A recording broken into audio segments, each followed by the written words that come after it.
ভোটের মুখে বাড়ল পুজোর অনুদান। মুখ্যমন্ত্রী মমতা বন্দ্যোপাধ্যায় পুজো কমিটিগুলির সঙ্গে আজকে বৈঠকে যে ঘোষণা করেন 1,10,000 টাকা প্রত্যেক পুজো কমিটিকে দেয়া হবে, অর্থাৎ এক লাফে 25,000 টাকা বাড়ল, 85,000 থেকে বেড়ে। বিদ্যুৎ বিলে পুজো কমিটিগুলোকে 80% ছাড়। পুজো কমিটিগুলোর ফায়ার লাইসেন্স ফিও মকুবের ঘোষণা করলেন মুখ্যমন্ত্রী মমতা বন্দ্যোপাধ্যায়। প্রথমে বলি বিদ্যুৎ, আমি সিএসসি যারা এসছেন তাদের থ্যাঙ্কস, কথা বলে নিয়েছি এবং আমাদের পাওয়ার ডিপার্টমেন্টও আছে রাজ্যে, সারা রাজ্য জুড়ে। আগেরবার ওরা 75% কনসেশন দিয়েছিল, এবার ওটা 80% করে দেবে।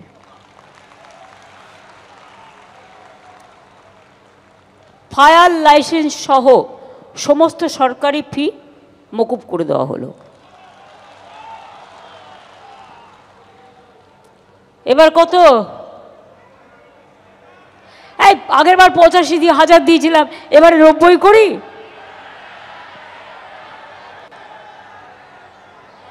আচ্ছা দেখি কোন কারা কি চায়। 90, 95,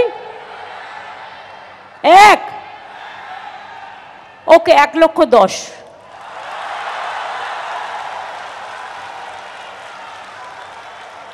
খুশি তো? পুজোটা যেন খুশিতে ভরপুর থাকে। জয় মা দুর্গা, জয় মা দুর্গা, জয় মা দুর্গার জয়। জয় বাংলা, জয় বাংলা, জয় বাংলার জয়। গত বছর অর্থাৎ 2024-এ পুজো কমিটিগুলিকে অনুদান ঘোষণা করেছিলেন মুখ্যমন্ত্রী মমতা বন্দ্যোপাধ্যায় 85,000 টাকা।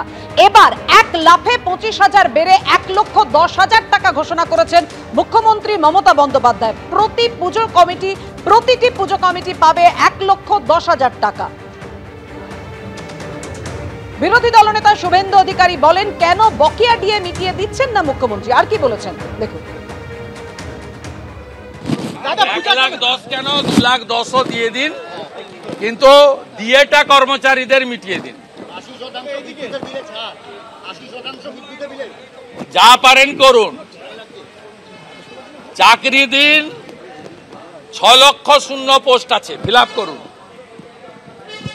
আশা কর্মী, ICDS, contractual, casual, civic volunteer, village police, data entry অপারেটরদের বেতন বাড়ান, ডিএটা কমপ্লিট করে দিন। এটা করলেন, কিছুদিন পরে গতবারেও যেমন করেছিলেন অপেক্ষা করুন, তখন ইমাম মুয়াজ্জিনদেরও আরো 500 টাকা করে বাড়া।